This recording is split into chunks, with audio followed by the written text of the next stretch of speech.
نحمده ونصلي على رسوله الكريم أما بعد أعوذ بالله من الشيطان الرجيم بسم الله الرحمن الرحيم وبأي آلاء ربكما تكذبان صدق الله العظيم. ہے وجہ سے وہ تسلیم میں مشہور ہے ہم، ہے وجہ سے وہ تسلیم میں مشہور ہے ہم، قصے درد سناتے ہیں کہ مجبور ہے ہم، ساتھ خاموش ہے فریاد سے معمور ہے ہم، ساتھ خاموش ہے فریاد سے معمور ہے ہم، نالا آتا ہے اگر لب پر تو معذور ہے ہم. صدر محترم معزز سامعین کرام اور عزیز رفقا، آپ لوگ بخوبی واقف ہیں کہ آج ہمارا ملک ہندوستان آزاد ہے اور ہمیں آزادی 15 اگست 1947 عیسوی کو ملی. دوستوں، وہ ہندوستان جو کبھی انگریزوں کے باطل پنجوں میں سسک رہا تھا، وہ ہندوستان جو کبھی ظلم ستم کی چکی میں پس پس کر رہا تھا، وہ ہندوستان جو کبھی عریانت و فحاشت کا ننگا ناچ ناچ رہا تھا، وہ ہندوستان جس نے دلی کو دلزار بنا دیا تھا، امرتسر کو خاکستر کر دیا تھا، وہ پنجاب کی ہریانے کو مقدس اور مسلم کی جب تبدیل کر دیا تھا، باشندگان ہند کو ہر قسم کی ضرورتوں میں ڈال دیا تھا، علماء اسلام کی زندگی اور علماء اسلام کی گردنوں کو سپرد درخت کر دیا تھا.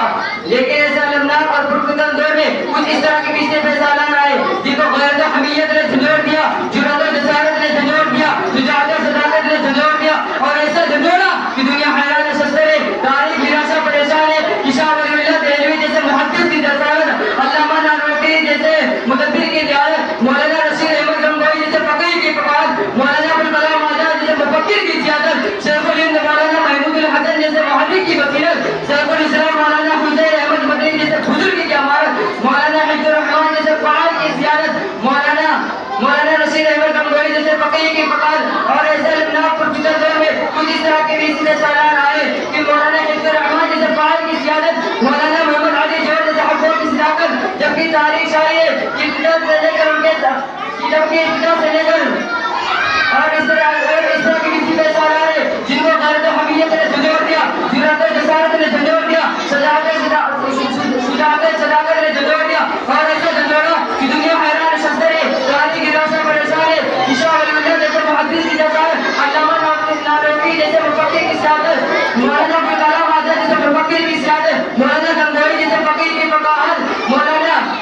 محمود الحسن جیسے محرک کی بصیرت، شیخ الاسلام مولانا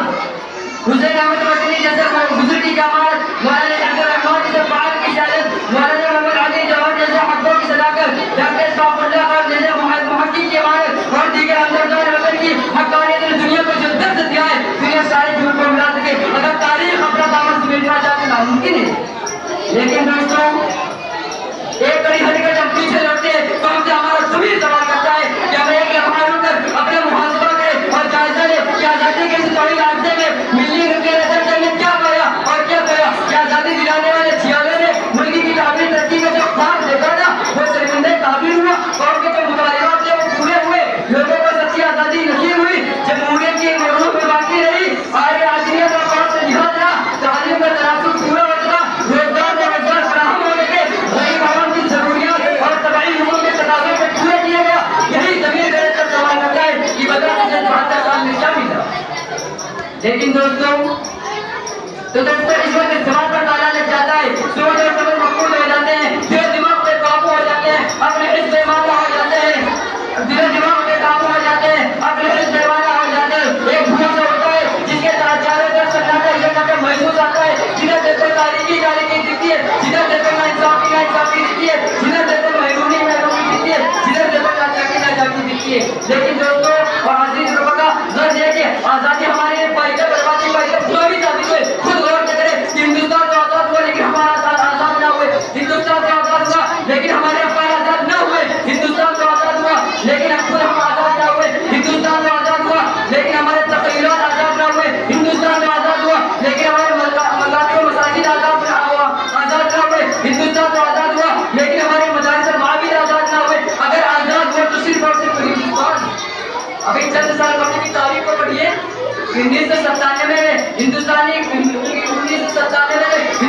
قومی تقریب گولڈن جوبلی کی شکل میں منائی گئی. قومی ترانہ گنگنایا گیا، 200 سال چھیڑا گیا، مہاتما گاندھی کا تذکرہ ہوا، چندر بوس کا تذکرہ ہوا، نہ جانے کتنے لوگوں کا تذکرہ ہوا. لیکن افسوس کہ مسلم مجاہدین میں صرف مولانا ابوالکلام آزاد کا تذکرہ ہوا.